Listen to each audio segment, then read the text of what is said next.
अस्सलामुअलैकुम वरहमतुल्लाहि वबरकातुह।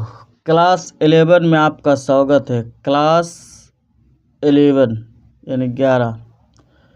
क्लास 11 में आज हम आपको बताने वाले हैं जो आपका इतना दिन हम क्लास 10 अगर आप क्लास 1 से लेकर 10 तक अगर नहीं देखे हैं तो जाकर देख लीजिए। उसमें आपको सारा चीज़ बताया हुआ है, सवाल जवाब करा चुके हैं।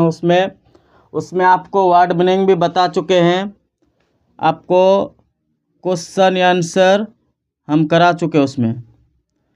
उसके बाद उसमें हम बता दिए हैं उसमें जो आपका सब्जेक्ट क्या क्या होगा, हम सब्जेक्ट भी उसमें बता दिए हैं। हम टाइमिंग भी बता दिए हैं।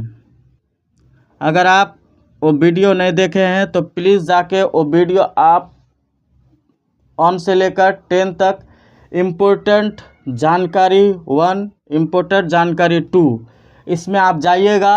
उसमें आपको हम बता चुके हैं जो सीडीपी में कितना नंबर है, मैथ्स में कितना नंबर है, ईवीएस में कितना नंबर है, लैंग्वेज 1 में कितना है, लैंग्वेज 2 में कितना है, आपको कितना नंबर लाना है, किस तरह लाना है, किस हिसाब से लाना है, सारा चीज़ उसमें हम बता चुके हैं।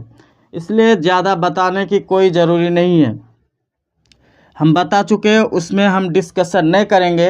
जो आज हम डिस्कशन करने वाले हैं वो है कि आपका जो थ्योरी अब क्लास किस में मिलेगा, क्लास 12 यानी 12 में आपको थ्योरी मिलने वाला है।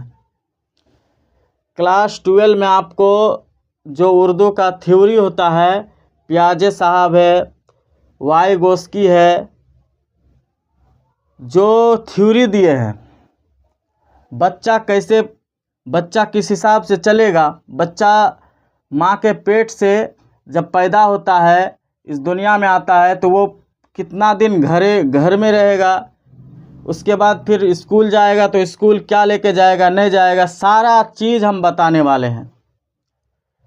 तो इसीलिए मेरे चैनल को अगर सब्सक्राइब नहीं किए हैं तो सब्सक्राइब कर दीजिए और शेयर कर दीजिए और कमेंट कीजिए।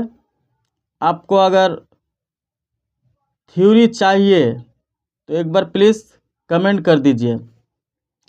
और अगर पीडीएफ चाहिए तो इसमें जाइएगा। जैसे आप टेलीग्राम में जाइएगा, टेलीग्राम में जाइएगा